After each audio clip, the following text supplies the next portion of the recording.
Es un día más a María CG. Hoy, perdón por no hacer vídeos, pero es que no tenía la idea en la cabeza. Hoy me enseño un slime que me acabo de comprar. Somos una naranja, pero que le pongo la cáscara esta. Es una naranja. Lo voy a abrir. Y uy,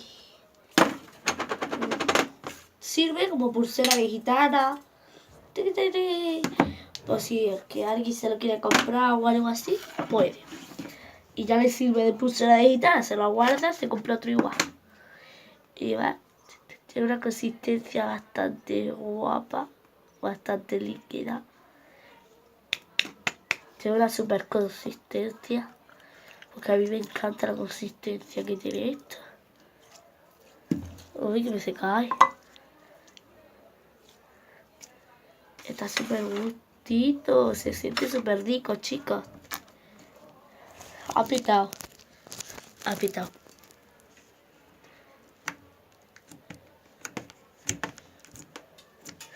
Ya sé que os enseñé otro parecido, pero no es igual porque el otro era de una cara y este es de una naranja, chicos, ¿vale? Así que no vaya a creeros que tengo dos parecidos. No.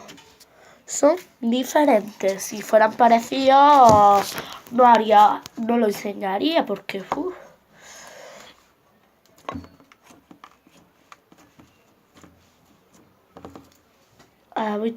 se estira bastante.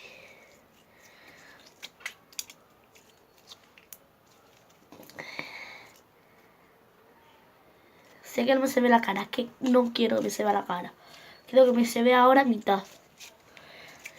Ay.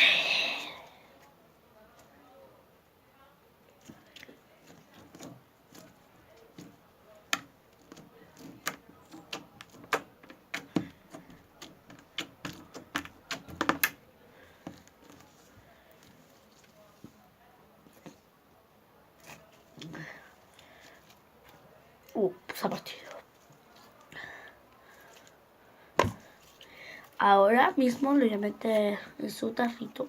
Lo voy a aplastar para que parezca otra vez su naranjita. Y lo voy a tapar con su tapadera. Y otra vez está tapado mi slime. Lo voy a meter. Y otra vez vuelto a su forma original. Adiós, amiguis.